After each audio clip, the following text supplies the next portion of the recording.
BJP सांसद बृजभूषण सिंह कांग्रेस महासचिव प्रियंका गांधी पर भड़क गए हैं। उन्होंने पहलवानों के आरोपों के पीछे कांग्रेस का हाथ बताया है। बृजभूषण सिंह ने एक लंबा चौड़ा फेसबुक पोस्ट कर कांग्रेस की साजिश के बारे में बताया।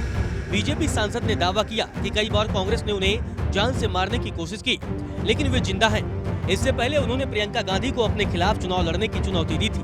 बृजभूषण सिंह ने कहा कि प्रियंका देश को गुमराह करने की कोशिश कर रही है।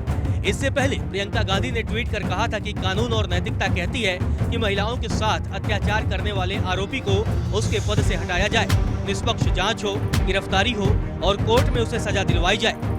प्रियंका गांधी के ट्वीट को गुमराह करने वाला बताते हुए बृजभूषण सिंह ने कहा कि प्रियंका गांधी का ट्वीट देश को गुमराह करने का षड्यंत्र है। पुलिस की जांच रिपोर्ट से किसी को अपराध नहीं मानता।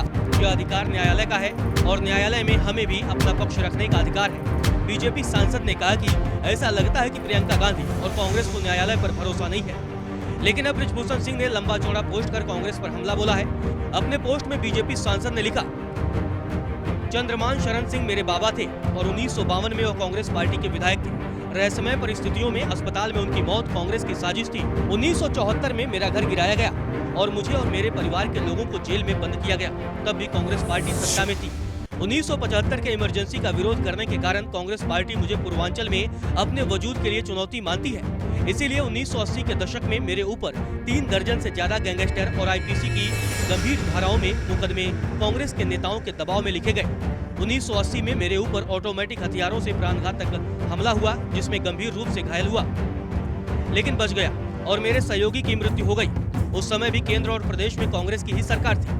विश्वनाथ प्रताप सिंह की सरकार में मेरा इनकाउंटर करने की कोशिश की, लेकिन भारी जनसमर्थन के कारण कांग्रेस की सरकार विफल हो गई। 1989 के विधान परिषद चुनाव में मैं चुनाव हारा नहीं था, बल्कि 4 वोट से हरा दिया गया था। कांग्रेस ने मेरे राजनीतिक सफर को रोकने का प्रयास किया था। 1989 में राम जन्मभूमि आंदोलन में पहली गिरफ्तारी मेरी हुई।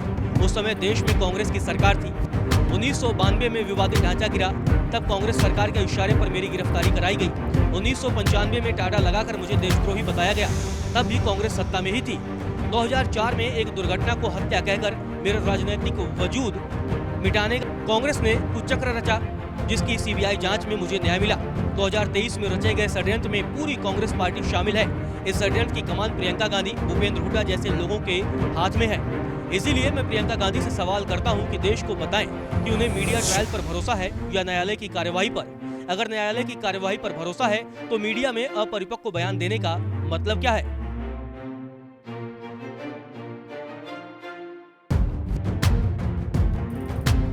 गौरतलब है, पहलवानों द्वारा लगाए गए यौन उत्पीड़न के मामले में बृजभूषण पर लगातार सवाल उठते रहे हैं, लेकिन अब उन्होंने प्रियंका गांधी को सीधी चुनौती दी है।